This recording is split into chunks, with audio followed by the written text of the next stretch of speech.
Pauli, ¿me escuchás? Sí, no se te ve. Mm, Estoy queriendo prender la cámara, pero me dice que no puedo, que el host no me deja. A mí me pasa lo mismo. A ver, esperamos un momentito. Mm, ah, ahí está. Ahí está. Ahí estamos. Gracias. Perfecto. Muy bien. Bueno, muchas gracias. Bueno, vamos a empezar. Bienvenidos, bienvenidas a este encuentro de esquina de barrio que hemos denominado Teatro Pandémico, la resignificación del tiempo y del espacio. Esa cosa maravillosa que tiene Buenos Aires, que en cualquier esquina de cualquier barrio, como dice Fito Páez, se inventa una solución. Y lo planteo en estos términos porque desde que el mundo es mundo, el ser humano y sus versiones beta han perdido y anestesiado por la bruma. Afortunadamente también hubo, desde el comienzo, un par de primos hermanos que, como quien dice los de Córdoba y los de Santa Fe, que le fueron iluminando el camino. Ustedes dirán, ¿de quién hablo? Bueno, hablo de los Batman y los Robin de la cultura occidental. Hablo de los Abbott y Costello, de los horticones mediatizados de nuestro mundo contemporáneo. Hablo de los Ortega y el teatro y la filosofía. Cada uno a su forma ha ido pateando hacia adelante la muerte, dándole sentido a la vida. Porque, como bien recomienda el Tangazo de Homero Expósito, uno tiene que empezar a pintar todos los días sobre el paisaje muerto del pasado y lograr cada vez que se necesite una nueva música en un nuevo piano. Bueno, nosotros ya podemos elegir el piano, crear música nueva, una nueva vida y vivirla intensamente hasta equivocar otra vez. Y luego volver a empezar y volver a vivir intensamente. En el drama Colaboración de Ronald Harwood, para que se vea que también leo teatro europeo, el personaje Zweig le dice a Strauss, y después, cada vez que alguien dice y después, me viene a la mente el vulgar de una mala obra. Al punto, Zweig lee las últimas horas de Ana Bolena, desarrolladas en la pieza teatral que él menciona. Al parecer, en cierto punto, la convicta le pregunta a su cura confesor qué sucede después de la muerte, respondiéndose a sí misma. Y después voy a ser yo mucho más sabia que usted, señor arzobispo. Bueno, nosotros No debemos morir para ser más sabios que Ana Bolena, porque tenemos acá a Esther y a Horacio, para que, si yo fuera usted, querido viewer, ¿no? Lo puedo moderno, si fuera usted, querido viewer u oyente, y usted fuera la abuela Marta o la tía Kiki, con certeza me diría, nene, ¿quiénes son estos dos? Bueno, no se preocupe, que para eso le traje a la Travnik. Buenas tardes, Travnik. Hola, ¿qué tal? Buenas tardes a todos. Bueno, muchas gracias por estar aquí presentes en este segundo encuentro que organizamos con Alternativa, la Asociación de Productores Ejecutivos de las Artes Escénicas, APAE. Y vamos a dar comienzo a la presentación, bueno, de Esther Díaz, que es doctora en Filosofía por la UBA, fue profesora titular regular de Pensamiento Científico e investigadora en esa universidad, en la que es profesora de posgrado. Fue directora de posgrados en Metodología de la Investigación Científica y editora de revistas académicas en la Universidad de Lanús. Es invitada frecuente por instituciones nacionales y latinoamericanas. Ha publicado más de 30 ensayos, entre los que se destaca La filosofía de Michel Foucault, Posmodernidad, La sexualidad y el poder, Ideas robadas al atardecer, Posciencia, y 2 libros de relatos, El himen como obstáculo epistemológico, Relatos sexuales de una filosofía, y su autobiografía, Filósofa Punk. Es protagonista de Mujer Nómade, dirigida por Martín Farina, film porque ha ganado el Cóndor de Plata a Revelación Femenina 2019. Es columnista del suplemento a las 12 de Página 12 y participa de encuentros filosóficos y presentaciones performáticas. Horacio Banega se recibió de licenciado en Filosofía en 1997, pero combina la docencia en esa disciplina con la actuación y la dirección en teatro. Está a cargo de una de las 2 cátedras de Nociología en el Departamento de Filosofía de la Facultad de Filosofía y Letras de la UBA. Es además profesor adjunto regular de Filosofía y Métodos de las Ciencias Sociales en la Universidad Nacional de Quilmes, donde también es profesor asociado regular. Además dicta Estructuras, Composición y Contenidos, y también en la Universidad Nacional del Litoral, en la que enseña con la profesora Griselda Parera Filosofía de las Ciencias Sociales y con el profesor Samuel Cabanchik Filosofía Contemporánea. Se doctoró en 2012 en la Universidad de Buenos Aires con una tesis sobre la base formal del pensamiento de Husserl. Es el padre fundador de la filosofía fenomenológica, dirigida por el doctor Roberto Walton. Y aquí estamos. Muy bien, y así como el búho de Minerva que al crepúsculo vuelo levanta, te pido, Travnik, que hierbas en oyentes preguntas como mantras. Ni con perros ni con chicos de la atención es tal su requisito. Recolectate, Travnik, de los oyentes acertijos. Andá, te digo, andá y chito. Y entonces, solo me quedo a lo William Boo en Titanes en el Ring, solo para domar a estos leones en 3 rounds. El primero, expositivo, como político en campaña. El segundo, dialéctico, como si Hegel y Marx se tiraran manices en un bar perdido de San Telmo. Y el tercero, asambleario, como reunión de consorcio con pelea de parier interpósita, donde ustedes y yo podremos preguntar. Contemple, querido oyente, que algunas preguntas previas ya nos han llegado, con lo cual las suyas serán incluidas en la lista. En fin, agotemos la bobera, que el hombre de la barra de hielo ya me trajo lo propio para mi vaso de whisky. Señoritas agraciadas con carteles publicitarios, retiraos del medio sacando a APAE y Alternativa, lanista y editor respectivamente de esta arena de combate. Se pregunta, estimado oyente, ¿whisky a esta hora al gran? No, es Gatorade, señorita. Es agua, pero si vamos a filosofar, o que diga, si vamos a filo, temas snob.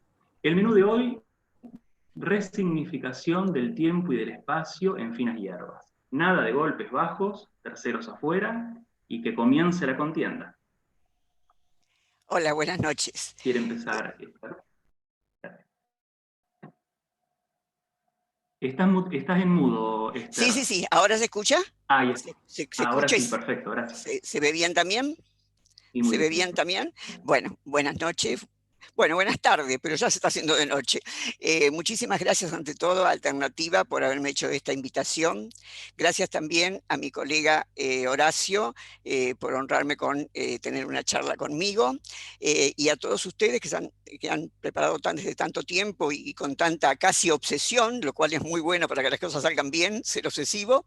Y obviamente al público que está en la sala, que según me enteré estamos a sala llena, así que agradezco muchísimo el tener cientos de personas escuchándonos, a pesar del momento terrible que estamos pasando, no solamente en la Argentina, sino también en el mundo, pero siempre hay líneas de fuga para el deseo, y esta es una que se nos dio y la vamos a aprovechar. Muchísimas gracias por haber venido. Sería imposible que esto siguiera adelante si no estuvieran ustedes, el público, escuchándonos, así que, bueno, los filósofos en general solemos ser bastante solitarios porque bueno, la tarea así lo requiere.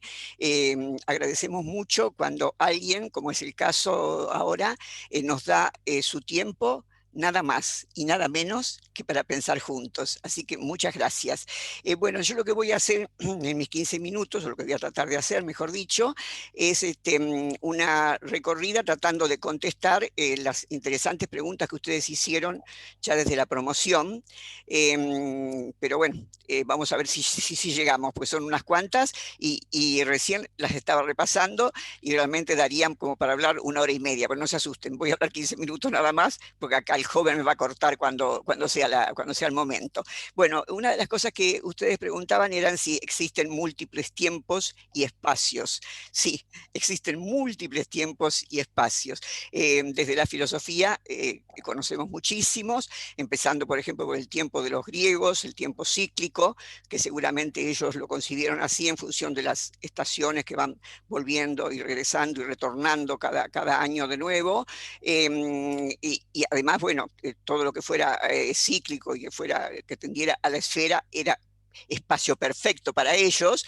Justamente lo perfecto es la música de las esferas, porque ellos creían, bueno, como creemos nosotros ahora, que era circular, que sus movimientos eran circulares, así que el tiempo y el espacio ya se empezó a debatir, digamos, desde que existe la filosofía.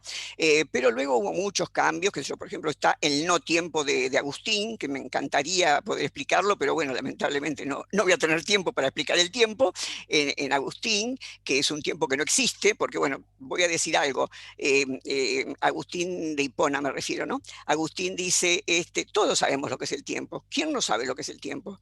Pero todos sabemos lo que es el tiempo hasta que nos preguntan, ¿qué es el tiempo? Apa. Entonces ahí ya la cosa no es tan fácil. Entonces él trata de contestar y dice, bueno, el tiempo es algo. Primero no se juega mucho que digamos, el tiempo es algo.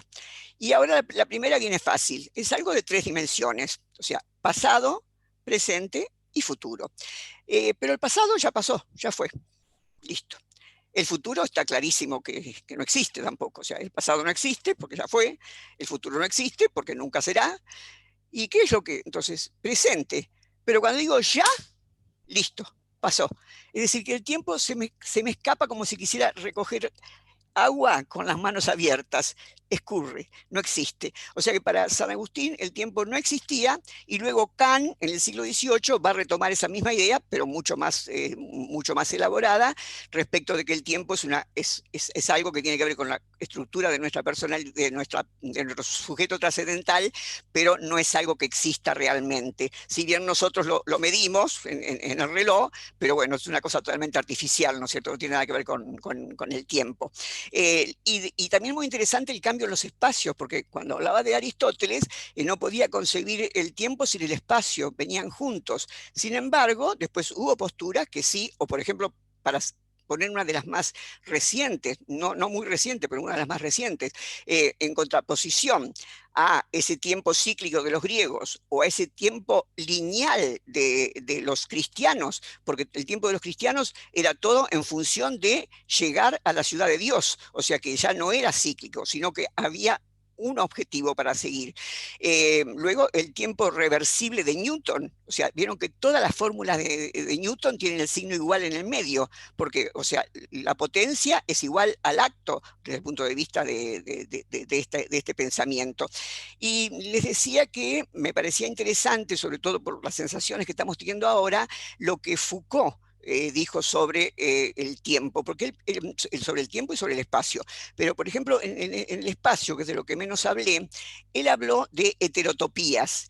Heterotopías son lugares dentro del espacio. O sea, topía es lugar, como todos sabemos, y se inspira para la idea esta de heterotopías en las utopías, porque son lugares, las heterotopías son lugares que de alguna manera abarcan las ideologías que tenemos en nuestras culturas. Por ejemplo, el cementerio es una heterotopía, porque es el lugar a donde se terminó el deseo, porque las heterotopías están muy relacionadas con el deseo. Es el lugar donde se terminó el deseo. El prostíbulo, el lugar donde el deseo está expandido. La ciudad de los niños, ahí se ve más claro cuánta utopía hay. Disneylandia, Disney World, son todos heterotopías, o sea, es el espacio reducido a cierto tipo de ideología o a cierta finalidad, como por ejemplo, nombré en primer momento el cementerio, el prostíbulo. Y, y luego, a partir de eso, humildemente, yo estuve pensando en algo a lo que llamo heterocronías, o sea, tiempos diferentes, como burbujas de tiempo. Y esto lo hemos sentido todos, y esto tiene que ver con otra pregunta que hicieron ustedes, ¿qué pasó con el tiempo y el espacio desde que estamos en pandemia? Fíjense que el tiempo no es que no lo teníamos presente prepandemia, porque siempre nos faltaba tiempo, ¿no es cierto? Nos faltaba tiempo porque había que cumplir horarios, había que estar en tal lugar, había que estar en tal otro, y nos faltaba tiempo. Y de golpe nos encerramos, mejor dicho, por razones obvias, en casa. De manera tal que hemos perdido la noción, en ese primer mes de cuarentena dura, hemos perdido la noción del tiempo. Vieron que a veces no sabíamos qué día de la semana era. A mí me pasó, por ejemplo, que yo me atiendo por control remoto con mi analista los jueves. Y bueno, con esta pérdida de tiempo lo hago telefónicamente. Un día lo llamo y no me contesta, no me contesta. Y yo digo, bueno, estamos mal. Sí, si ya el psicoanalista no me contesta, ¿en quién en qué voy a poder confiar? Y bueno, al final me contestó. Y entonces ahí la primera pregunta que hice, escúchame, ¿es jueves hoy? No, es miércoles, me dijo. Bueno, o sea, es anecdótico, pero me parece que todos tenemos una anécdota de ese estilo, ¿no es cierto? Haber perdido la noción del tiempo. Y otra cosa nos pasó con los espacios, porque tuvimos que reducir el espacio a los límites de nuestro hogar. Y bueno, si tenemos un hogar más o menos con unos ambientes, o si vivimos solos, como es mi caso, nos arreglamos. Pero sabemos que hay multitudes viviendo bajo techo y también hay personas solas que ya están sintiendo mucho el tema de la soledad. Es decir, que hay personas, por ejemplo, que están encantadas porque descubrieron nuevos espacios dentro de su propia casa, porque uno entra y sale, la tiene como dormidero muchas veces la casa. Descubrieron nuevos espacios. Y hay otros que están desesperados por tomar el espacio. Pero, por otro lado, tenemos esto que también ustedes preguntan. Ustedes, una de las preguntas que hacen es si es posible el teatro o la actuación, a pesar de que están cerrados los teatros. Pero bueno, tengo una buena noticia, porque ayer me enteré que en septiembre los abren, si todo anda bien, al 70% de asistencia. Bueno, pero todavía estamos en otra etapa, no podemos pensar por lo menos en Buenos Aires, en eso, y tenemos esto, la posibilidad de comunicarnos. Y otra pregunta que hacen ustedes es ¿qué pasa con el cuerpo justamente cuando no estamos hoy estaríamos en un teatro, por ejemplo, o en una universidad, hablando Horacio y yo. Ahora estamos en algo que hizo que se disolviera nuestro cuerpo. Y ustedes me dirán, pero ¿cómo se disolviera nuestro cuerpo, Esther? Si te vemos y vos nos ves a nosotros. Bueno, sí, pero si estuviéramos presentes, ustedes sentirían, por ejemplo, que yo cuando recién me arreglé para esto, porque es toda una historia también, estar en cuarentena y tener que aparecer en público, bueno, hay que empezar a darse con todo para que se disminuya un poco el encierro en el que estaba. Y como estoy tan acostumbrada en la vida no pandémica, a terminar mi arreglo con unas gotitas de perfume, me puse unas gotitas de perfume, pero ustedes no la pueden sentir, la gotita de perfume. Como yo tampoco voy a poder sentir lo que por suerte estoy acostumbrada a sentir cuando termino una charla, que es un aplauso. Y eso es tremendo. Y como profesora termino una clase y me creo frente al vacío. Así que me imagino los que son artistas, los que son, bueno, los que realmente están en el teatro, lo que debe ser hacerlo por este medio, pero por lo menos lo hacemos, pero lo hacemos habiendo perdido. Nosotros tenemos 5 ventanas al mundo, que son los ojos, los oídos, el tacto, el gusto. ¿Y qué me falta? ¿Qué me falta? El oído, y el olfato. Pero resulta que en esta instancia que estamos ahora ustedes y yo, perdí 3. O sea, si estuviéramos haciendo sexting, por ejemplo, no podría chupar, no podría besar, no habría volumen, no podría tocar, no podría sentir. Solamente quedé reducida, quedamos todos los que estamos acá reducidos a oído y a escucha, y habla. Pero somos, como se decían los velorios antes, no somos nada, nos hemos convertido en luz. Ustedes y yo, en este momento, somos ondas de luz, de manera tal que si hubiera un corte de luz, se terminaría la fiesta. Así que este es el tema. Y yo creo que se ve mucho más claramente en el tema del sexting, ¿no es cierto? Porque cuando uno está haciendo sexting con una persona o con varias, como se lo esté haciendo, se puede llegar a excitar más incluso que si tuviera el cuerpo delante, porque la conversación, el hablar, supera a la realidad. Te chupo tal cosa, chupame tal otra, te toco tal cosa, te toco tal otra, cosas que en la realidad no podríamos llegar a hacer. Sin embargo, lo hacemos y nos excita, hasta que llega un momento que necesitamos terminar con ello, más allá del principio de placer. Y cuando terminamos con ello, ¿en qué terminamos? En una masturbación. O sea que esperemos que no sea lo mismo con esto que estamos haciendo nosotros, ¿no es cierto? O sea, es en la medida en que solamente del orden del discurso lo que hacemos, porque si estuviéramos en una sala de una universidad o estuviéramos en un teatro, obviamente tampoco nos tocaríamos en un caso así, ¿no? Que estamos hablando de filosofía. O sea que en ese sentido se parece bastante, no es tan frustrante, digamos, como puede serlo en lo sexual o como puede ser en otro tipo de actividad, que es ver a un ser querido que hace mucho tiempo que no ves y quisieras tocar, quisieras besar. O sea que, por un lado, lo tremendo es eso, que desaparece el cuerpo, quedamos solamente oído y vista, y a veces solamente oído, en las conversaciones telefónicas, por ejemplo. Pero tenemos la suerte de poder seguir comunicados. Ya sé que me quedan 2 minutos, mira qué prolija que estoy, así que voy a ver. No, lo que quería decir respecto a una pregunta de ustedes que les toca muy, muy de cerca por ser por estar haciendo teatro, que ustedes, una de las preguntas que se dice, ¿es posible el teatro online?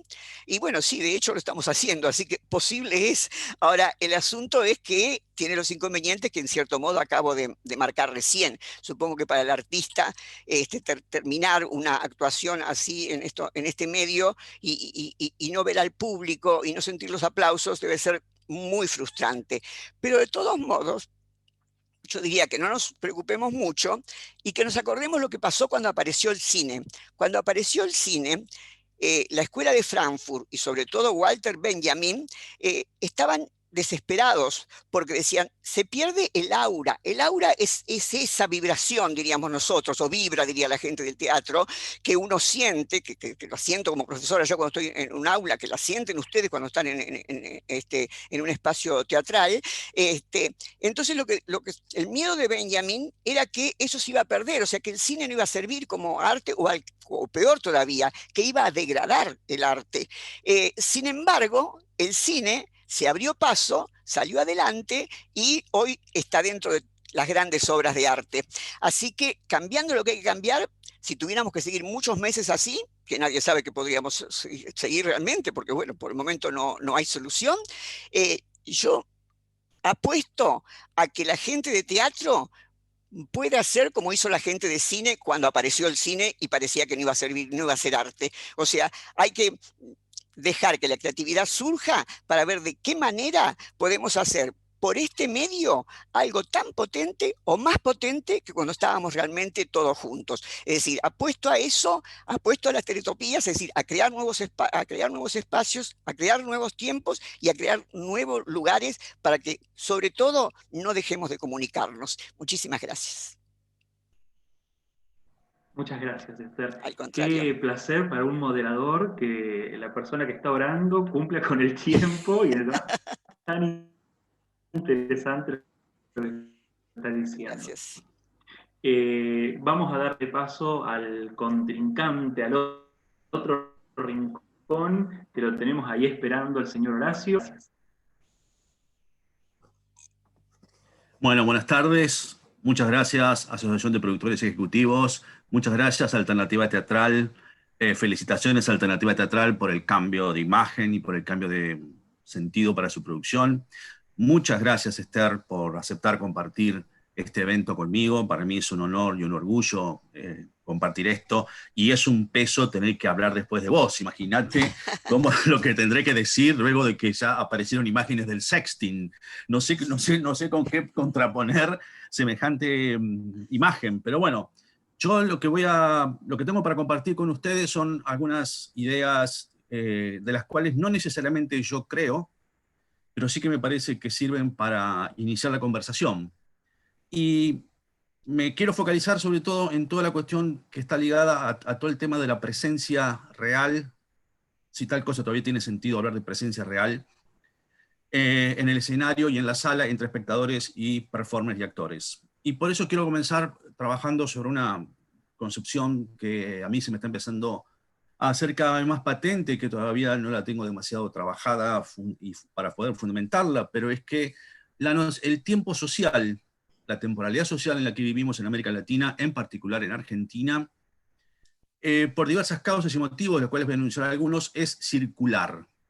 Esto quiere decir que no es una temporalidad lineal, que parece que estamos siempre en el mismo lugar socialmente, uno diría en la batalla de Caseros, más o menos, y que obviamente la temporalidad social no es la historia, la temporalidad social no es la vivencia psicológica del tiempo.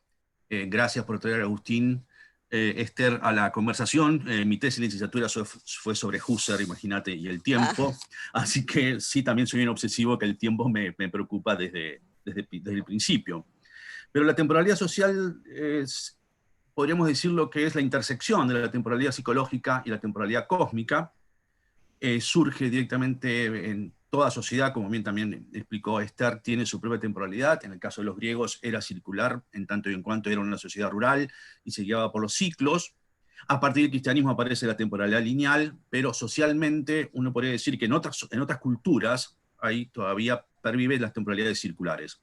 En particular porque el proceso de modernización no se termina de instaurar en el tercer mundo, en particular en América Latina, en particular en Argentina, proceso de modernización que consistiría en que las distintas esferas adquieran una especie de autonomía y que se implante una racionamiento mental en todas las esferas, que tiene sus problemas, por supuesto, no estoy diciendo que eso sea deseable de por sí, y que justamente no hay una prevalencia del pensamiento científico en todas las esferas de la cultura. Eso conlleva también entonces que institucionalmente no estemos todavía en un nivel de modernidad que permita que esas instituciones pervivan más allá de los cambios políticos, económicos y culturales que suceden cada 15 años aproximadamente. Eso me llevaría a afirmar entonces que la temporalidad en la que vivimos es social. Uno podría decir también que dado que hay un empate hegemónico entre el campo y la industria y que no se puede resolver, eso también detiene que avancemos hacia otro estadio. Hay una concepción muy clara, digamos, mientras tengamos una dominación carismática, o como teníamos hasta por lo menos el 2015, donde los peronistas no podíamos resolver la sucesión del poder, puesto que estaba la líder que no podía resolverlo, y que el gobierno inmediatamente que siguió puso un ministerio de modernización. Es como una especie de chiste argentino, como los chistes de Osvaldo Lamborghini sobre el pibe Barolo, que literaliza algo en el cual el ministro cree que modernización es informatizar los datos. Y no, la modernización implica justamente algo de lo que está pasando a partir de que Cristina da su movimiento atrás y Alberto toma el poder del peronismo, por lo menos, diciendo, bueno, parecería que el peronismo empieza a institucionalizarse, a burocratizarse. Esto digo simplemente como para tener en cuenta, digamos, algunos indicadores que me permitirían afirmar que vivimos en un tiempo circular. Por otra parte, tenemos un tiempo descajetado, como a mí me gusta decir, traducir the time is out of joint, la frase de Hamlet, en tanto en cuanto no podemos terminar de enterrar a nuestros muertos. Para los jóvenes, supongo que por ahí los aburrimos, haciéndoles recordar que que esta es una sociedad que permitió campos de concentración y que inventó algo que muy pocas sociedades hicieron, que son los desaparecidos, campos de concentración más desaparecidos, y que todavía hay 500 niños apropiados aproximadamente, de los cuales no se sabe dónde están y quiénes son sus apropiadores.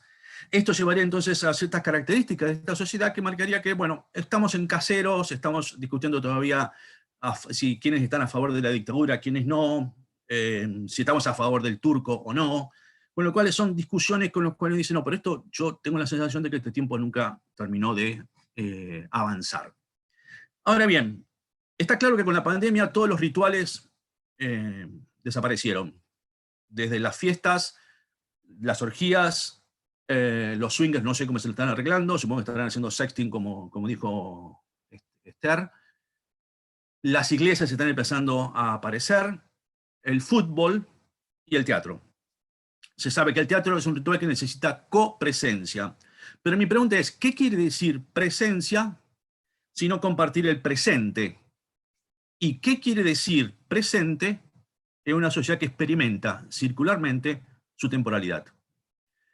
Esto filosóficamente, Esther también se dio unas pistas. El tema de la presencia ha sido establecido desde Platón, en relación justamente con lo que está presente, es lo que se ve, y eso significa una preeminencia del presente en relación con un acceso directo a lo visto, con lo cual se ha privilegiado, y hablando también algo de lo que ella dijo, que son una de las preguntas que le quiero hacer después, se ha privilegiado la visión y no el oído, no la escucha. Estamos en una época justamente que la escucha está empezando a ser revalorizada, justamente porque nos queda, aparte de vernos, nos tenemos que escuchar. Pero entonces, por otra parte, esta cuestión del presente, del teatro en una sociedad circular, ¿qué quiere decir presente? El mismo teatro me parece que nos muestra esta problemática. ¿Por qué? Porque las funciones de una obra son de la misma obra, y sin embargo las funciones son diferentes. Entonces, una pregunta es, ¿dónde está el presente?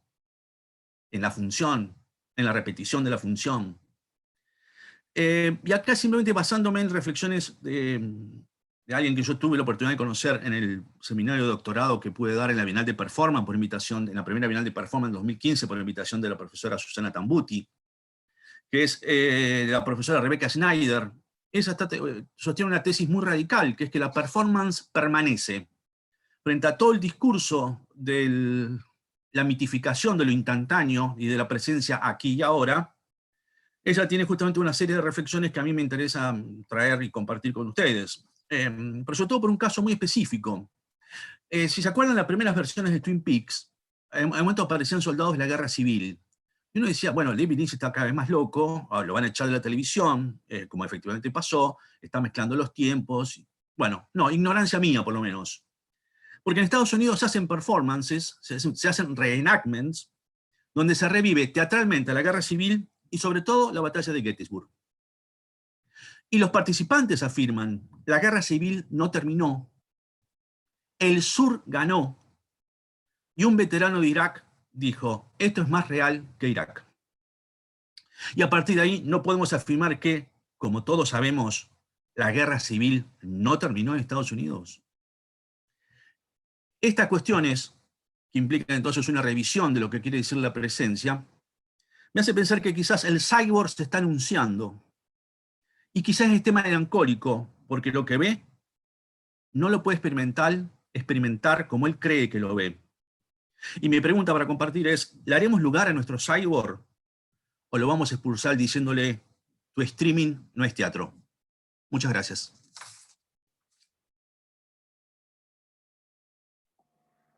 Muy bien, muchas gracias, Horacio. No sé si mi conexión es buena, si me escuchan bien, si hablo en este tono. Yo te escucho. Horacio, ¿se me escucha bien? Sí, Esther. No, estás muteada, Esther. Entraríamos Esther, entonces estás muteada. en la... si fueras a lo mejor tan amable abajo a la izquierda tenés para desmutear. Ahí está. Ya está. Ahora. ¿Está Ahora te bien? escucho. Perfecto, gracias. Perfecto, perfecto. Muy bien. Entonces, muchas gracias a ambos por compartir sus reflexiones. Entramos en la segunda parte de la contienda, donde el televidente espera obscenamente que como una bolsa de gatos ustedes se arañen y se maten entre ustedes para ver quién tiene la razón. Espero que no No. suceda. Me gustaría hacerles, si son tan amables, una pregunta a los dos de disparador y después los voy a dejar dialogar un rato porque de alguna forma es algo a lo cual ustedes han aludido en su explicación. Cuando Bauman habla de la cultura líquida, de alguna forma recupera la idea de la cultura en la modernidad como un factor homeostático, ¿no? Como una forma que tiene la sociedad de bajarse la fiebre frente a una situación donde les sube esa fiebre. Y después habla de la cultura en la contemporaneidad como una especie de fortaleza sitiada, ¿no? Como Barcelona en 1714. Y estamos en este contexto pandémico de alguna forma sitiados. Creo que las prácticas culturales nos pueden humanizar en el medio de esta pandemia. Y ya los dejo hablar un rato entre ustedes. Gracias. Bueno, yo, si me permitís, voy primero a contestar algunas cosas que dijo Horacio, porque hay algo que complementa o que desacuerda con lo que dijo. Por empezar, Horacio habló de algo que yo sé que es muy importante para ustedes porque lo pusieron entre las preguntas, que es si qué pasa con lo virtual. ¿Lo virtual es real, no es real, es ficción? Bueno, Gilles Deleuze dice que lo virtual es real y de hecho es real, porque evidentemente nosotros no estamos entendiendo, o sea, está ocurriendo esto, ¿no? Es real, no es una ficción. Lo que estamos haciendo ahora, aunque inventemos cosas de ficción, no es una ficción. Realmente somos personas que nos hemos reunido a hablar, a debatir con el público y está ocurriendo, es real. Lo que pasa es que no es empírico, o sea, no es material, pero es real. O sea que incluso puedo emocionarme con esto, puedo llorar. En el caso del sexting que nombrábamos antes, uno se puede calentar, es decir, que ocurren cosas reales. O sea que lo virtual es real, pero no es empírico. Eso es una de las aclaraciones.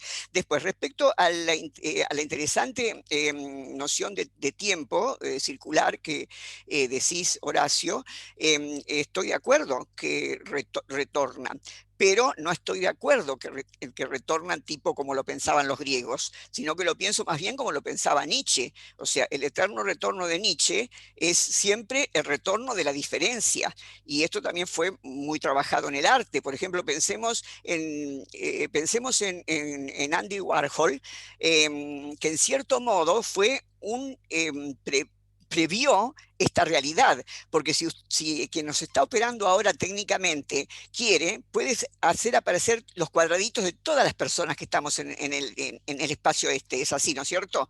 Entonces, eso se parece mucho, por ejemplo, a las Marilyn de Andy Warhol, es decir, la repetición, repetición, repetición, pero ojo, que la Marilyn que está arriba a la derecha no es la misma que está abajo a la izquierda, aunque sea la misma imagen repetida. Y en el caso del ejemplo de Cristina Kirchner, por ejemplo, es cierto que retornó, pero el retorno no fue lo mismo, siempre retorna a la diferencia. No es lo mismo la Cristina primera dama que la Cristina presidenta por primera vez, que la Cristina presidenta por segunda vez, que la Cristina vicepresidenta ahora. Es decir, que estoy de acuerdo en que hay retorno, pero de ninguna manera, de la manera griega, desde mi punto de vista, ¿no? Espero ahora que defiendamos el tuyo, de ninguna manera retorna lo mismo circularmente como lo pensaban los griegos. Es decir, retorna la diferencia. Lo que retorna siempre es diferente. Y con el ejemplo de la política que diste vos, me la dejaste picando para contestarte esto. Bueno, como estaba, no, además cuando me interesó también mucho cuando nombraste los campos de exterminio, que lamentablemente, bueno, los tuvimos en la Argentina, los sufrimos, los padecimos y todavía tenemos las padeciendo las consecuencias, por los chicos que no aparecen, la gente que quedó herida, etcétera, etcétera. Ese es un ejemplo también de heterotopías. O sea, haber creado campos de concentración es la perversión del deseo. O sea, porque vieron que yo hablé siempre de las heterotopías con respecto al deseo. Así que agradecí mucho ese ejemplo, porque era un ejemplo que yo tendría que haber dado, porque era un ejemplo nuestro que pasó. O sea, heterotopías que se construyeron para la muerte. Yo di todos ejemplos más bien positivos, y ese era un excelente ejemplo negativo. Bueno, el caso que me fui por las ramas, le contesté a Horacio, no te contesté a vos, y como ocupé mucho tiempo, te cedo la palabra, Horacio. No, Esther, bueno, no, muchas gracias. Estamos de acuerdo. Yo no tengo nada que discutir porque no lo estoy planteando filosóficamente, en el cual en ese punto tenés razón, filosóficamente, obviamente, sino sociológicamente. Entonces, ahí voy más al lector de Nietzsche, que fue Max Weber, y no tanto justamente al Deleuze de diferencia y repetición, o el Heidegger de identidad y diferencia. Pero, por otra parte, la diferencia no quiere decir también que sea una diferencia positiva. Digo, yo no voy a positivizar permanentemente la diferencia, sino que la diferencia puede ser negativa, puede ser una tragedia, primero fue como tragedia, después fue como farsa, etc. Y lo traje puntualmente justamente por el problema del teatro. Respecto, te voy a usar tu especialidad. Yo estoy de acuerdo que lo virtual es real, pero si hay distintos regímenes de materialidad, como enseña Foucault, no diría que esto que está pasando ahora no es material. Y yo creo que ese es es una discusión filosófica más pesada, porque implica que hay una revisión de qué sea material, qué es lo orgánico y qué es lo inorgánico. Voy a decir un ejemplo muy duro, pero cualquiera que ha hecho quimioterapia convive con lo inorgánico, de la misma manera que todos nosotros tenemos glifosato en nuestro cuerpo. Y de esa manera, entonces, lo que es lo orgánico y lo inorgánico empieza a tener una cuestión bastante compleja. Digamos, se sabe hoy que un cadáver no se descompone en 24 horas, sino en 72 horas, por la cantidad de cosas que tenemos adentro, de lo cual yo no estoy en contra de tomar pastillas. Yo soy totalmente pastillero, así que no tengo problema en convivir con el plástico. Y la relación, por ejemplo, de la isla de plástico que se está haciendo en los océanos y todo lo demás. Entonces, yo diría que la virtualidad, y voy a defender el sexting, justamente, digamos, la masturbación también es un acto sexual. Supongo que eso estás de acuerdo conmigo. Eso no vamos a ser justamente anti-masturbatorios entre nosotros. En este punto no vamos a tirar los bueyes entre nosotros. Y en ese punto estoy totalmente de acuerdo con vos, nada más que marcar eso. Lo que a mí me interesa de lo que vos dijiste, me interesa muchísimo, que ya lo empezaste a explicitar, es heterotopía y heterocronía. Si nos podés explicitar un poco más cuál sería la eficacia sociológica y social que tiene tomar conciencia de las heterotopías y de las heterocronías. Algan, respecto de Bauman, ya me olvidé la pregunta, pero te la respondemos en un rato. Bueno, el tema de las heterotopías, según tengo entendido, no, bueno, es así, fue ya tomado por la arquitectura, incluso pasó un poco como con las leyes científicas, que los científicos de las ciencias naturales, o las ciencias llamadas duras, saben una ley, la saben aplicar, pero no saben no tienen necesidad de saber quién la creó. O sea, no es como nosotros, que si hablamos de alguna teoría tenemos que remitir al referente, ¿no es cierto? O sea, ellos directamente puede ser anónimos. Entonces, en el caso de las heterotopías, es un concepto fecundo en arquitectura, porque, por ejemplo, es una manera en que se nombra este fenómeno que empezó a ocurrir en Estados Unidos, según tengo entendido, fundamentalmente en Nueva York, de lugares desprestigiados, lugares, por ejemplo, lo que serían las barracas nuestras, las barracas de acá de Buenos Aires, ¿no es cierto? Barracas abandonadas, lugares llenos de ratas, como fue Puerto Madero antes de que lo reciclaran, empezaron a ser ocupados por los intelectuales que manejaban algún dinero, se empezaron a hacer loft, y esos barrios que eran de gente humilde y de gente marginal, pasaron a ser lugares exclusivos, o al revés, o sea, lugares exclusivos. Yo, por ejemplo, vivo en San Telmo, y acá justo enfrente de mi casa tengo una especie de de Petit Palace en decadencia, porque acá en San Telmo era el barrio norte del siglo XIX, ¿no es cierto? Y cuando fue la fiebre amarilla, como de costumbre, le echaron la culpa a los pobres, eran los de la Boca, eran los que tenían saladeros, eran los que tenían curtiembres, y creían que de ahí venía la fiebre amarilla, y por eso dejaron estos palacetes vacíos y se fueron a Barrio Norte. Ves que son heterotopías, o sea, porque era, incluso lo que no sabían los chetos es que en las fuentes que posiblemente habían traído de Francia y que largaban agua, tenían el mosquito que producía la fiebre amarilla. Y ellos se iban con sus fuentes a otro barrio llevándose la peste con ellos. Y bueno, y por eso este barrio quedó así totalmente desvalido hasta que el turismo lo rescató, digamos, ¿no es cierto? Por suerte ahora ya no hay turismo, así que volvió a ser San Telmo otra vez, pero no el San Telmo de los ricos. O sea que es una heterotopía, que es lo que inventó Foucault, es un concepto muy fértil en arquitectura, por ejemplo. A mí me sirve también desde la filosofía, obviamente. Lo que estuvimos haciendo recién era una reflexión sobre los lugares que hacen los arquitectos, ¿verdad?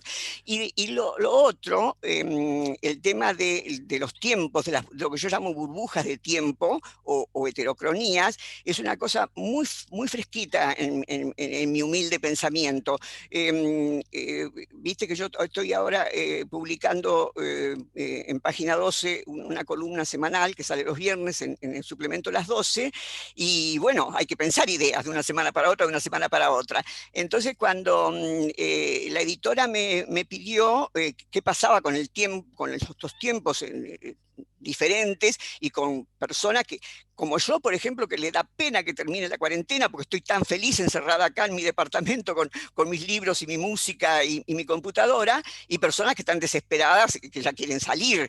Así que esto yo voy a pedir tu indulgencia, la indulgencia del público, porque es un concepto muy nuevo que inventé a partir de esa palabra que se me ocurrió. Obviamente se me ocurrió por contrapeso con lo de Foucault, ¿no? Desde ya, pero creo que tiene sentido, porque evidentemente el tiempo que estamos viviendo nosotros ahora, en este momento, en esta hora y media más o menos que estemos juntos, es una heterocronía, o sea, es diferente al tiempo de cuando yo estaba tranquilamente tirada tomando mate o leyendo un libro o haciendo cualquier cosa que estábamos haciendo nosotros. Así que de este pequeño invento mío, que todavía no sé si es fértil o no, no puedo hablar mucho, más bien tengo preguntas, lo cual entre filósofos no es malo, ¿no? Tener preguntas, al contrario.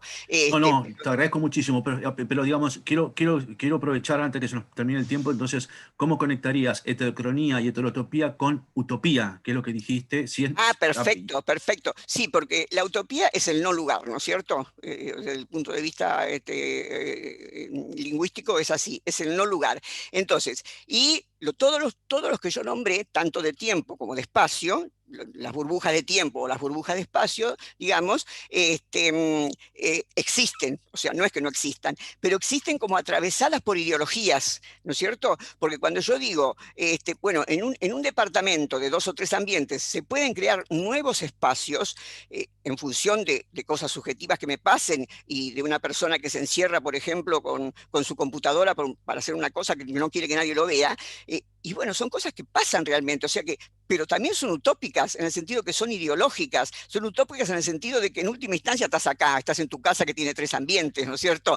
O sea que hay como una especie de ambigüedad, sería. Gracias por la pregunta. No, perfecto, perfecto. ¿Y qué papel tiene la imaginación en todo eso, Esther?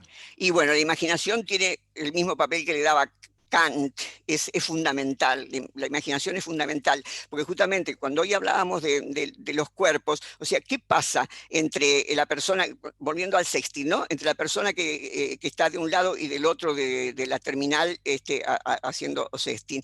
Pasa que en determinado momento damos un salto metafísico, o sea, cuando comenzamos sabemos perfectamente de que es un simulacro, digamos, ¿no es cierto?, de que realmente no estamos abrazándonos y besándonos y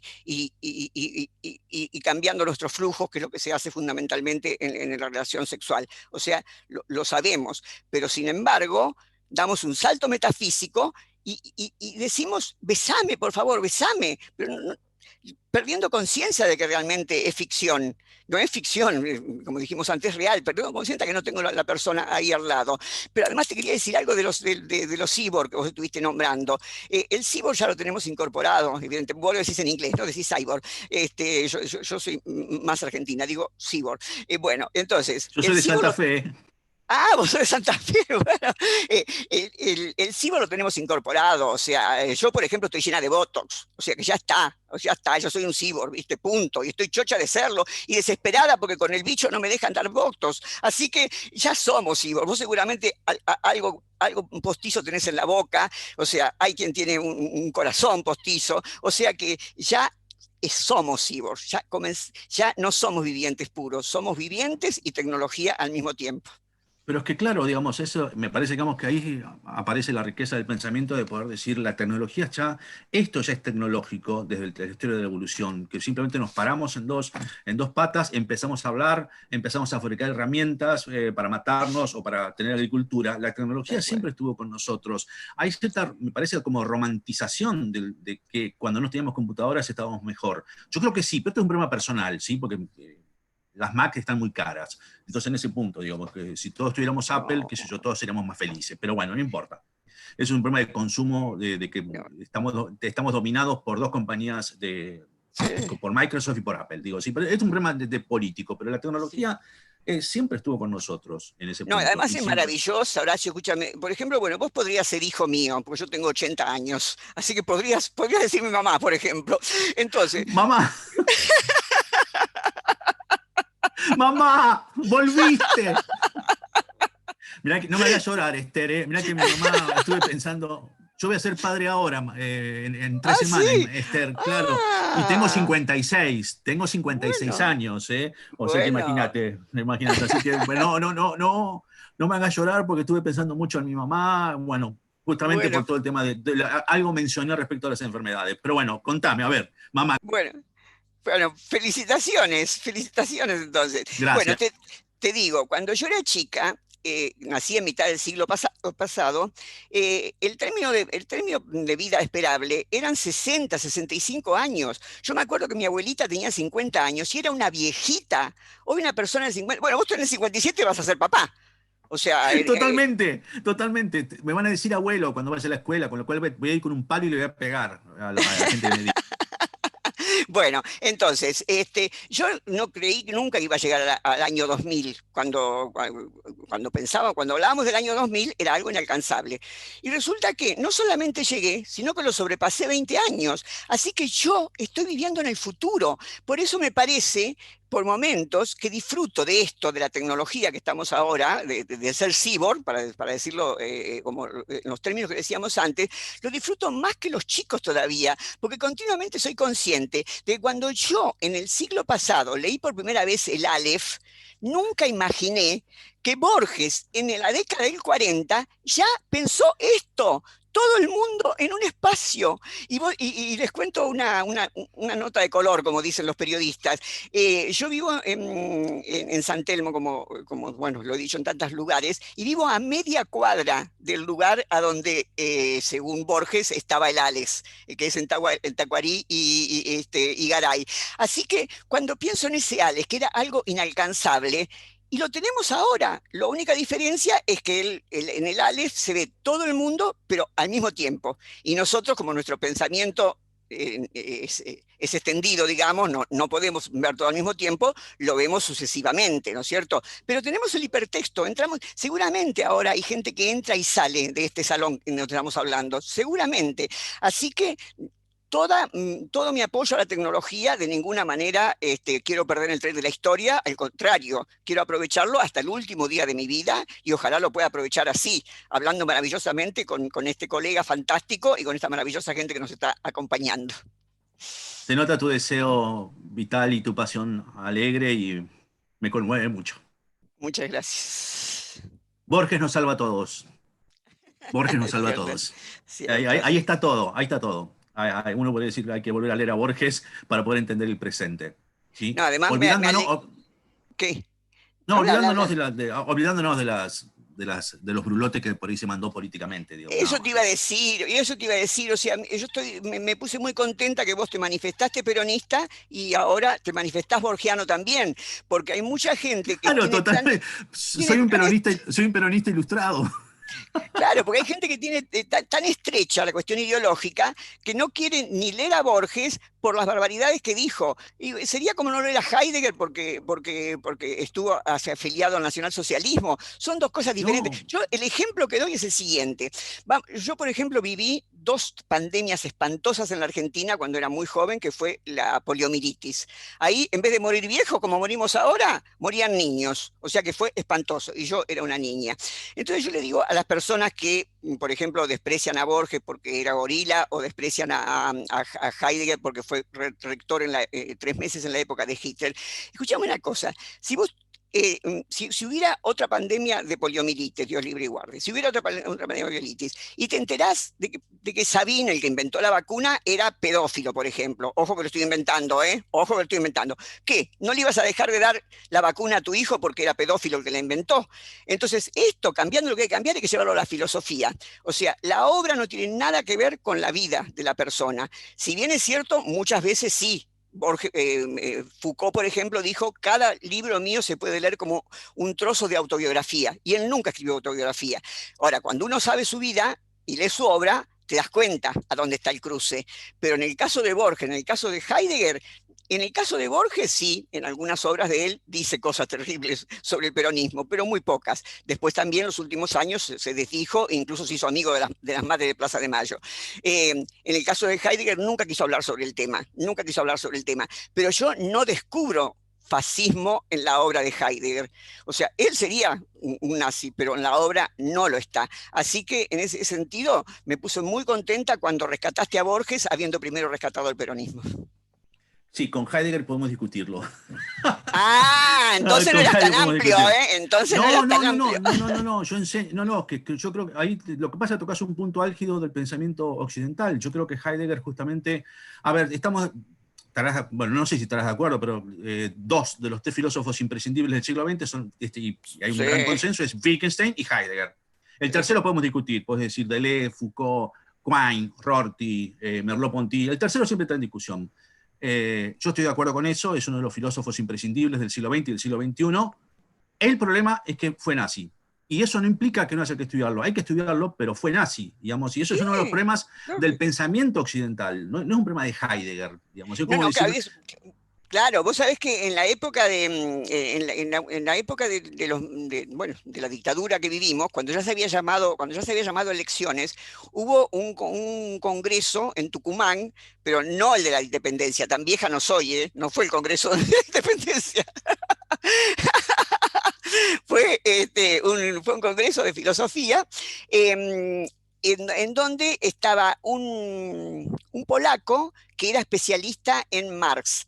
Y como todavía quienes organizaban un congreso de filosofía necesitaban consultar con el ejército, porque habían llamado a elecciones, pero todavía eran ellos los que tenían la manija, se negaban a que invitaran a algunas personas, porque tenían ideas marxistas, o el caso de Mercado Vera, por ejemplo, el magnífico profesor que tanto sabía de Hegel. Entonces, este señor polaco criticó el marxismo de una manera impresionante. Entonces, cuando los que empezaron a hablar decían, pero ¿cómo usted critica? Si usted es especialista en Marx, ¿y usted cree que se puede criticar a alguien si uno no es especialista en eso? O sea, esa lección fue maravillosa, porque el tipo se estudió todo Marx para criticarlo, pero para criticarlo tenés que conocerlo. O sea que ese es el problema que muchas veces se da en los temas de Heidegger o de Borges, que se lo critica sin conocer la obra. Entonces, contra eso estoy. Por supuesto que hay que tenerlo muy claro, quién era como persona, pero a mí no me afecta. Cuando yo leo Sendas Perdidas, eso me lleva más allá del bien y del mal. O sea, no hay con qué darle. Por supuesto que... No hay que con qué darle. No hay con qué darle, estamos de acuerdo. No, yo estoy de acuerdo con vos, es un tema de un pensamiento que no se puede evitar, y más que nunca ahora, no se puede eludir, y más que nunca ahora, sobre todo con la relación de filosofía y pensamiento y poesía en ese punto, digamos. Claro, además, No, pero entiendo... frente a la época que pide a gritos religión, digo. Ahí No, y hay un punto en además, el cual sí. se pega con Weber, cuando dice un dios, los dioses nos han abandonado, weberianamente diríamos, la religión abandonó la plaza pública. Entonces, cuando Ser y Tiempo habla todo el tema del llamado, de la llamada, del Ruf, del Anrufen, en 1919 Max Weber tiene las conferencias El político y el científico, donde habla del Beruf, que es la vocación, pero también es profesión, con lo cual están pensando justamente en ciertos problemas de la modernidad fuertemente y de la modernización. Totalmente. Lo que pasa es que yo no estoy muy de acuerdo con la reacción romántica conservadora de Heidegger. Ah, ¿sí? no, eso desde ya, desde ya. Además, bueno, el libro que nombraste, digamos, es el más recatable para mí, porque después ya se pone místico. Escuche, yo creo que teníamos que Eso. dejar... Creo que tenemos que dejar hablar a la gente, ¿no? Porque ya estamos, ya tengo el relojito enfrente, ya que está hablando del tiempo, ya estamos justo en la hora. Qué placer que te convoquen para moderar una charla tan maravillosa como esta que acabamos de escuchar. Así que les agradezco mucho. Entramos ya en la recta final, que es el tercer round de esta contienda, donde va a entrar Paula y nos va a leer algunas de las tantas preguntas que hemos recibido. Por supuesto, voy a hacer un abuso de mi condición de moderador y voy a hacer la primera pregunta, porque bueno, es el lujo que me puedo dar. Me gustaría que volviéramos al terreno de lo cultural y que volviéramos al terreno de lo teatral, sobre todo porque entiendo que algunas de las preguntas que van a venir tienen que ver con eso. En esta, o reflexión, mejor dicho, que ustedes hacen sobre la idea de tiempo y el espacio y cómo nos atraviesa esta pandemia. Cuando Rancière habla, por ejemplo, del espectador emancipado, ¿de qué manera afecta para ustedes, espectador, el no estar expuesto a esa teatralidad? Es decir, ¿de qué manera creen ustedes que se está resignificando el espectar, el ver teatro?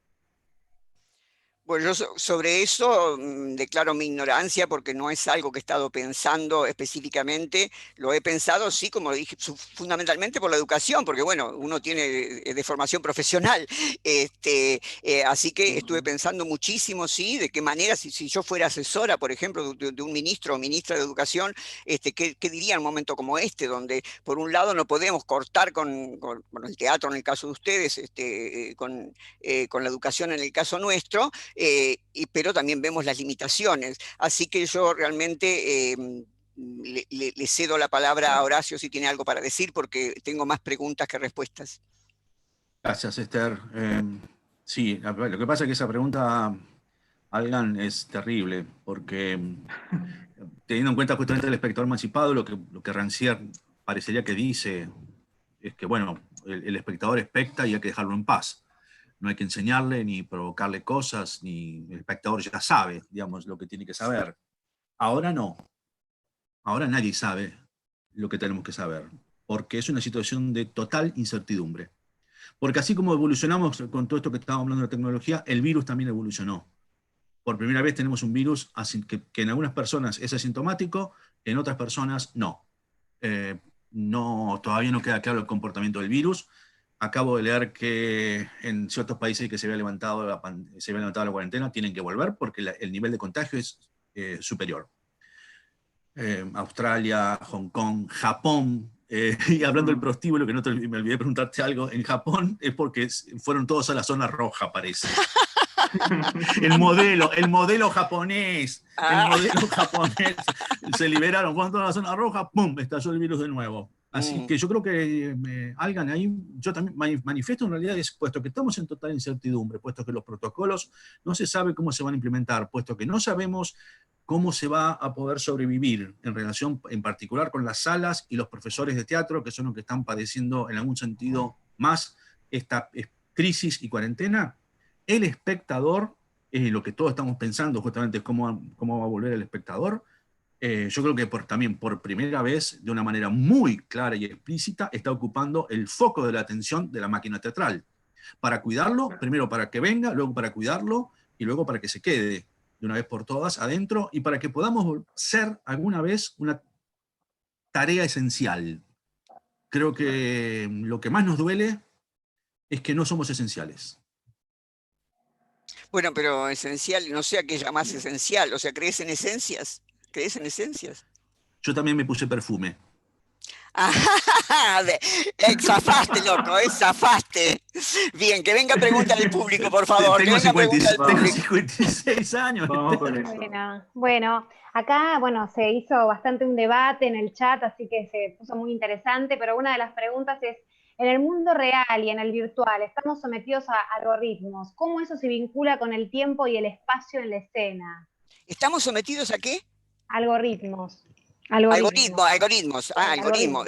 Entonces, me haces la pregunta sí. otra vez. Sí, En el mundo real y en el virtual estamos sometidos a los algoritmos. ¿Cómo eso se vincula con el tiempo y el espacio en la escena?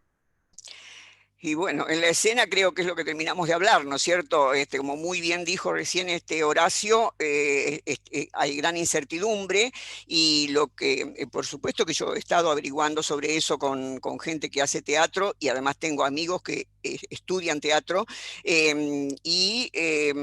una de las técnicas que más interesantes me pareció de los profesores, de los artistas que enseñan teatro por estos medios, es tocarse a sí mismo, es decir, porque claro, para el teatro es muy importante la vibración del otro, ¿no es cierto?, para que se potencien mutuamente la creatividad. Entonces, como eso no es posible, porque yo no te puedo tocar a vos, por más que te veo, no te puedo tocar, entonces tocarse a sí mismo, y ahí sí, así como antes hablé de un salto metafísico, acá los teatristas van a tener que hacer un salto metafísico y, cerrando los ojos posiblemente, pensar que estoy tocando a otro cuerpo y ver qué sensaciones producen. Es decir, creo que es todo del orden de la experimentación.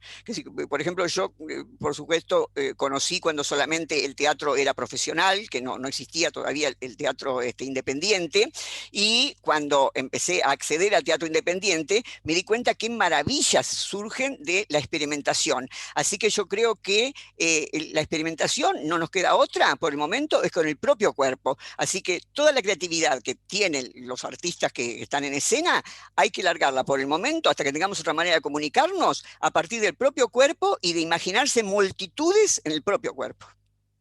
Bien. Está muy bueno, me encanta me encanta lo que acaba de decir Esther, porque replantea todas las teorías de actuación que están circulando y que están de moda, porque es volver de alguna manera a la memoria emotiva y afectiva de Stanislavski Strasberg de una manera radical en ese punto, pero me gusta mucho eso de que decís de imaginar multitudes en tu cuerpo.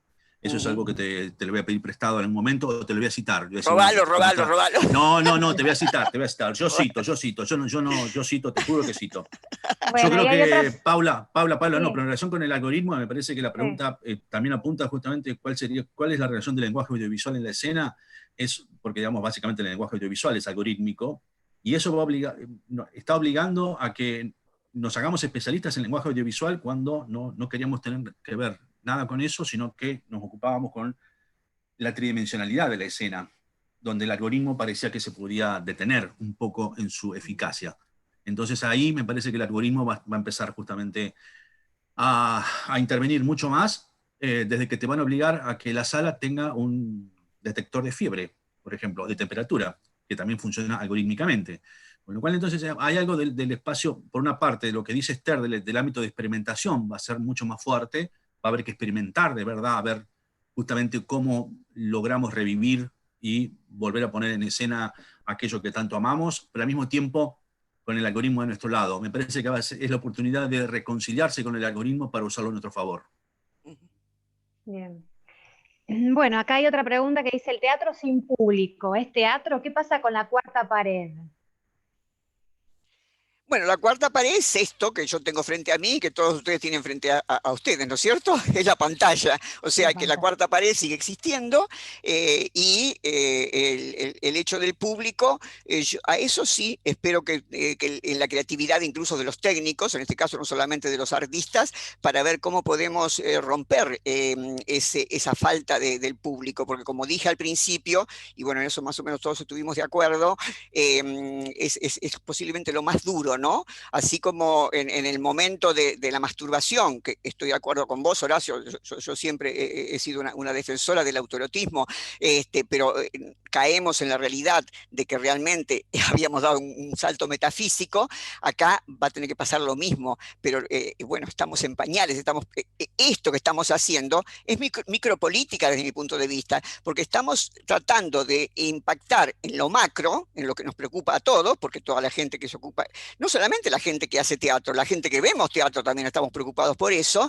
y bueno, pero además qué maravilla, a esta altura de nuestro partido, una persona de mi edad, o de las diferentes edades que estamos interviniendo acá, tener nuevos desafíos para volver a crear. O sea, la gente se preocupa tanto en estos tiempos por eso que le dicen nueva normalidad, espantosa palabra, porque bastante normalizado estamos para que todavía tengamos una nueva normalidad. Bueno, está bien. Digamos pospandemia, por favor, digamos vida cotidiana, no sé, pero no terminemos con la normalidad. Entonces, se nos abre la posibilidad de ser creativos. O sea, cuando uno piensa que ya estaba todo dicho y que más o menos sabes todo, no sabes nada, empezás de cero, y qué maravilla. O sea, me parece que es que más que para llorar, es para festejar de que ustedes del teatro tienen un nuevo desafío. ¿Qué hacemos con el público? Y nosotros como docentes lo mismo, ¿no es cierto? ¿Qué hacemos con el público? Por el momento nos estamos llevando bastante bien, por suerte, pero es un poco frustrante. Pero acordémonos de Benjamín, ¿eh? Cuando Benjamín creía que el cine era una porquería y se iba a venir todo abajo. Y resulta que el cine es una de las bellas artes. Y lo mismo va a pasar posiblemente con el público y el teatro sin estar presentes. Un poco eso es lo que se me ocurre. ¿Querés hacerme otra pregunta ya, Paula, o Sí, contesto esa sí, misma? no, te hago otra que es para vos específica que dice, ¿podrías hablar más sobre la performance que permanece? ¿Permanecer es lo mismo que volver en en el tiempo circular o te referís a la continuidad? Primero, está dicho en contraposición a la definición de Marina Abramovich de que la performance es aquí y ahora, y la famosa cuestión de en el teatro la sangre es tinta roja, en la performance la sangre es sangre. Y con la insistencia que también tenemos la gente de teatro, los teatristas, en sentido de el teatro es efímero y desaparece. En algún sentido sí, pero en otro sentido no, por la propia cuestión de la repetición de la obra, y en el caso de la performance permanece porque no desaparece en el instante, porque no hay instante. Esa sería la revolución, la transformación conceptual sobre cómo se considera el tiempo, en tanto y en cuanto si alguien dice la guerra civil continúa, porque está haciendo un reenactment teatral, donde saben que están haciendo un reenactment teatral, y de todas maneras afirman eso, entonces ahí se da una especie de identificación entre lo que se creía que era pasado y lo que es el supuesto presente. En consecuencia, en ese sentido, socialmente se habilita la posibilidad de establecer una temporalidad que no es lineal y que no es circular en un sentido griego, ni en el sentido metafilosófico, filosófico nietzscheano, sino de sociedades, uno diría, que no pueden terminar de resolver sus conflictos. Algo de, porque en ese punto, Hamlet, esa obra que tanto nos gustó y que con la puesta en escena de Rubén Schumacher y el texto hermosamente adaptado y traducido de Lautaro Vilo, vuelve a estar presente, nos vuelve a interpelar, porque el tiempo está descajetado. En nuestro caso, por ciertas cuestiones, pero con los yanquis está claro, obviamente, el problema que tienen con la esclavitud, y donde aparte toda la constitución se basa en el sentido de olvidar el genocidio de las poblaciones nativas, bueno, todavía no lo están resolviendo, no lo resolvieron, no lo cerraron. Hay una cuestión en la cual cuando convivís con tus muertos y tus antecesores son tus contemporáneos, el tiempo es circular. Bien. Perdón, Travnik, yo creo que si hay algo que le gusta a un productor es cumplir con los tiempos. Así que si te parece bien, abordemos las últimas dos preguntas y vamos Dale, cerrando el debate. dale. Bueno, acá se habló bastante en el chat del convivio y si, digamos, si se podría llamar a esta nueva modalidad ciberconvivio o el arte del convivio, si es posible o no es posible, en referencia a la tecnología, digamos. Es ahí algo que se debatía mucho en el chat. ¿Cómo lo ven ustedes? Y bueno, me parece que en la pregunta vino la respuesta, porque vos misma dijiste que se debatía en el chat. O sea que no nos quedamos mudos, no nos quedamos alelados, no nos quedamos como cuando uno entra en un lugar y dice, ahí se podría cortar el clima con un cuchillo. No, o sea, hubo un flujo, o sea, volviendo otra vez a Deleuze, hubo un flujo y un reflujo, hubo pliegues y repliegues que fueron, o sea, te escuché la pregunta y digo, si lo hubiéramos pensado no nos salía tan bien, porque preguntaste y diste la respuesta. O sea, estamos intercambiando, o sea, estamos intercambiando. Algo se modificó. ¿Y qué es el arte sino que algo se modifique? Comparto totalmente todo lo que dijo Esther, y te vuelvo a introducir el concepto de regímenes de materialidad, y quiero rescatar algo que también quedó ahí para que yo no le pude preguntar a Esther, cuando dijo somos luz. En este momento somos energía. Entonces, y algo de insistir, obviamente la presencia real aquí y ahora no es equivalente a una presencia mediatizada, pero apreciemos que no hay esencias, como me preguntó, como me peleó Esther. Que las esencias es una cuestión de los perfumes. Que el teatro sobrevivió a la novela y al cine. Va a seguir, pero quizás haya un momento donde no nos podamos juntar nunca más, porque estemos en una guerra mundial nuclear. Quizás hay que hacer títeres y mostrarlos por el WhatsApp. Entonces, la cuestión del ritual y de juntarse, hay que poder ver si lo podemos empezar a pensar en relación a esto propio que está diciendo Esther, que lo estamos experimentando. Ahora mismo estamos juntos. Yo estoy acá con ustedes, no estoy con la persona con la que vivo. Yo estoy con ustedes. Estoy dialogando con Esther como si estuviéramos, como si, pero no, estoy dialogando con Esther por el Zoom. Pero no estoy dialogando con un fantasma mío. No estoy dialogando con una imagen que no tiene existencia ni realidad. Nos obliga a pensar regímenes de materialidad que, obviamente, si el problema del teatro porteño es que el teatro es actorcéntrico y que entonces necesito ver al actor sí o sí cerca mío, cosa que lo pueda tocar y ver si está llorando de verdad, no, está bien, eso no es teatro. Si solo eso es teatro, bueno, listo. Aparecerán nuevos géneros, nuevos híbridos. La danza logró tener una relación con lo audiovisual tan fuerte que hay un nuevo género que es videodanza. El videoteatro no lo despreciemos porque el cyborg lo está pidiendo. Pero no es teatro, es videoteatro. De acuerdo. Bien.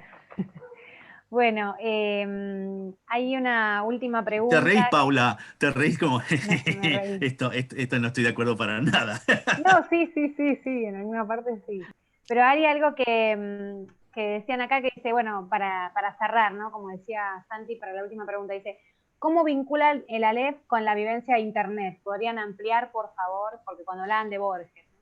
Claro, bueno, a mí me parece que, no sé si es que lo leí tantas veces que me parece transparente, ¿no es cierto? O sea, porque bueno, ¿qué es el Aleph? Es un pequeño espacio, muy pequeño, más pequeño que estas pantallas que todos tenemos frente a nosotros, aunque alguien esté con el teléfono, más pequeño todavía, pero en ese pequeño espacio se puede captar todo el universo entero, pero al mismo momento, no de manera secuencial, sino en el mismo momento. Entonces, bueno, cambiando esta segunda condición, que lo dijimos al principio, el ALES es eso, porque yo ahora, por ejemplo, o cualquiera de nosotros, necesitamos saber cómo está el tema de la pandemia en Canadá, por ejemplo.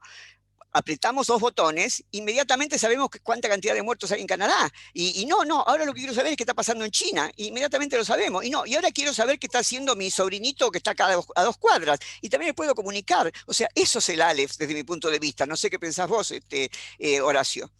No, estoy totalmente de acuerdo. Quiero explicitar también, digamos, el Aleph es el primer número cantoriano, es el primer número transfinito, porque es el número justamente del infinito de los números naturales. Entonces Borges está trabajando justamente sobre la noción de infinito, que está ligado directamente a problemas de la matemática y filosofía de la matemática, en ese punto está haciendo justamente una metaforización impresionante de lo que va a ser luego todo el tema de la explosión cibernética con las computadoras. El hipertexto lo inventó Borges, eso no hay ningún claro, y la biblioteca infinita, que es Internet, es Borges. Ahí no hay mucho que... Hay que leer Borges, como decíamos antes, hay que leerlo y disfrutarlo.